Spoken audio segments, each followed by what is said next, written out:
जमली आणि त्याबद्दल मी तुमचं सगळ्याचं मनापासून अभिनंदन करतो. आणि आमदारकीला 2 वेळेला ताईंनी शहरामध्ये जे शेअर आणेल केलं म्हणजे दादांना मंगळवेढा ग्रामीण या भागामध्ये जास्त फिरायला लागला आणि ताईंवर जास्तीत जास्त पंढरपूर शहर सोपवलं होतं. दोन्ही वेळेला त्यांचा भरपूर संपर्क त्या शहरामध्ये आल्यामुळं आता शहरातली इथं कोण जास्त नसतेली माझ्या माहिती पण ग्रामीणच आहे. पण शहरातल्या लोकांनी ज्या वेळेला नगरपालिकेच्या निवडणुका घ्यायला आल्या की त्यावेळेला ठरवल्या आपला उमेदवार कोण जनतेनं ठरवलंय ताईंना. ठीक आहे. आता आपण म्हणतोय असं काही काय फार कौतुक किंवा नवल नाही पण त्यावेळेला ठरलेला आहे आणि समोर त्या तुलनेचा उमेदवार विरोधकाकडे नाही. ही सगळ्या आपल्या बिघडे देण्यात आले कुठल्या बिघडे माहितीसाठी सांगतो मी खरं बोलणार काय पटेल किंवा नाही पटेल खरी परिस्थिती अशी आहे की खरा एक खोटा आहे बाबा अशी परिस्थिती आहे.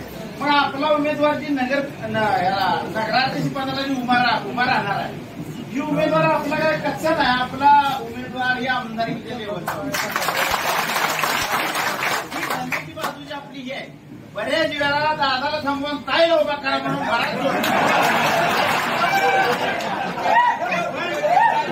झालं काय 2 तालुक्यातला कारभार आहे बाह्य माणसाला म्हणजे अवघड होईल म्हणून आपण खरी परिस्थिती अशी झाली. त्यामुळे आपल्या सगळ्यांपेक्षा स्ट्रॉंग उमेदवार जर कोण असेल तर ताई घ्या. ठीक आहे. तुम्हाला सांगण्याची गरज नाही. तुमच्या सगळ्याशी ताईचा चांगला संपर्क आहे आणि त्यांचं बोलणं सगळ्यांना समाविष्ट करून घेणं अगदी नानामधलं गुण खरंच ताईमध्ये भरपूर आहे. अगदी प्रत्येक माणसाला अगदी तळागाळातल्या सामान्य आपला 3 नंबर फाईटला जरी गडी असला एखादा कार्यकर्ता तरी सुद्धा त्याला बोलणं त्याला हँडल करणं त्याला व्यवस्थित सांगणं समजावणं फोन घेणं फोन उचलणं हे सगळ्या गोष्टी त्यांच्याकडे बऱ्या म्हणजे त्यामुळं मग जनता काय उभी इडी आहे का त्यांनाच का मग नगराध्यक्ष पदाला उमेदवार दुसरी कोण माहिती का मग माणसं दुसऱ्या कोण महिला नाहीत्या का. खरं त्यांचं काम आहे ते स्वतःला ज्या वेळेला आमदारकीच्या वेळेला दादाच्या वेळेला त्यांनी ताण भूक सगळं विसरून ती दिवस जेवण सुद्धा करत नव्हती. ती का म्हणलं ना मी एवढा आज एवढा वाढ संपवणारच ती जिद्दीला पिटून उठलेली एक खऱ्या अर्थानं ताईचा स्वभाव फार जिद्दीवाद. म्हणजे आपल्याला ही जे अपयश आलंय ना ही अपयश सुद्धा खऱ्या अर्थानं ती त्यांना आणखीन म्हणजे मनामध्ये आपल्या सगळ्याच्याच खर्चत आहे की आपल्याला बाबा अपयश आलं पण ह्याला वचपा एक दिवस निघणार आहे म्हणजे आपल्याला यशही येणार आहे. कुठल्या बी बाजारमध्ये आपल्या शेतकरी कुठल्या बी एखाद्या वस्तूचं मार्केट पडलं की 100% त्याचं मार्केट भविष्यात येत असतं. कारण कांदा जर आज पडलेला असला आणि आज कमी बाजारभावाने निघत असला तर थोड्या दिवसानं ती 40वर 30वर जात असते. ह्या कोणच काय अमृत पिऊन आलेलं नाही की तीच कायम राज्य करेल काय हे असं नाही. लोक फार हुशार आहेत. पंढरपुरात धुळीचं साम्राज्य आहे. धुळीनं माणसाच्या छातीत चिकूल व्हायला लागलाय. चिकूल खरंय का खोटा एवढी भयान अवस्था आहे. एक तरी इलेक्शन लागले 9 वर्षात लागले का नाही म्हणजे 2-4 वर्ष या गायबच केलते या गाडीला. लोकशाही राहते का नाही मला वाटणार संपते काही मतदान अधिकार लोकशाही हा संपूया अशी परिस्थिती निर्माण झाली. त्यामुळे लोक उत्साही आहेत. लोकांना कामाची माणसं पाहिजे. बिनकामी नुसती काम न करणारी अशी माणसं काही लोकांना अलीकडच्या काळात आवडत नाही. ती सामान्य माणसाची नाळ असणारी माणसं आवडते. ती आपल्याकडे आता पिठाई किरण सुद्धा नाही पण सगळ्यात गट जर स्ट्रॉंग कोणाचा असेल तर ते बालकी त्यांची नाव डायरेक्ट सगळ्यांबरोबर आहे त्यांचं पहिल्यापासूनच. त्यामुळं ही सगळी नाही तर काय आहे आपल्याकडे काहीच नाही. काय आहे तरी सुद्धा ही जनता हीच इस्टेट आहे, पालके परिवार आहे. खरे कोण आहे आपल्या बरोबर ही बारकाईने विचार करा. त्यामुळं खऱ्या अर्थाने येणाऱ्या इलेक्शन मध्ये आता ह्याच्यावर पंचायत समिती नगरपालिकेचे काय आता बोलणार. पुढं काय आहे, नगरपालिका एक स्टेपने घेऊन जाऊया. सगळंच एकदम गोंधळ होतं आहे का नाही. मग पहिल्यांदा आपल्या पुढे जी टार्गेट आहे ती टार्गेट आपण पूर्ण करायची मनाची गोंधळ बांधूया. आणि आपल्याला थोडं त्या कारखान्यात पडत होतं का नाही, थोडंच. आता तर 4-5 घडी एकत्र आलेले आलेले का नाही.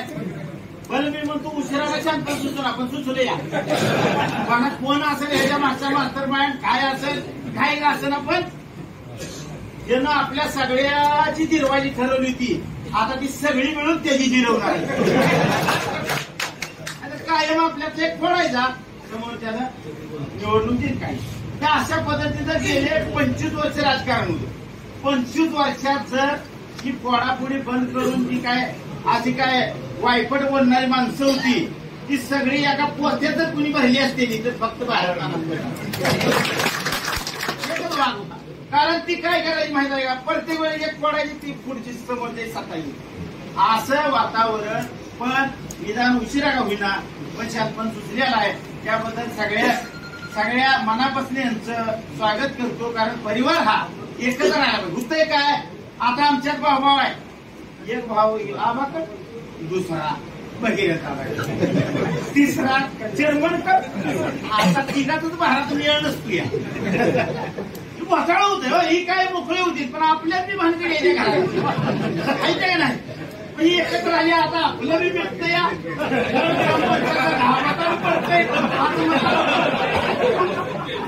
ही भानगड यांच्यामुळे आपल्या बी घोटाळा व्हायला घाला गेला. त्यामुळं आपला आता काय असं होणार नाही. त्यामुळं आपलं सगळा एकजीव होणार आहे. आणि खरंच सांगतो काय झालेलं कसं असतंय राजकारणात, प्रेमात, राजकारणात आणि युद्धात ही सगळं माप असतं. तुमच्या माहिती सांगतो काय पाठीमागे काय झालं ह्याच्यावर आता काय करायचं, पुढे काय करायचं हे ठरवायचं. पाठीमागे जर आपण गेलो तर काय त्यात काय उपयोग होणार नाही. कोण कोणामुळे पडलं, कोण आलं, काय झालं काय नाही. भलं एखाद्या ठिकाणी चेअरमन साहेबाचा उमेदवार असेल, एखाद्या ठिकाणी आबाचा असेल, एखाद्या ठिकाणी गणेश पाटला असेल, युवराज दादा असेल, आता भगीरथ दादा असेल, नाही तर अनेक कोण आपले घटक पक्ष आहेत. आम्हाला तर जमीन धरलंच नाही कोणी नाव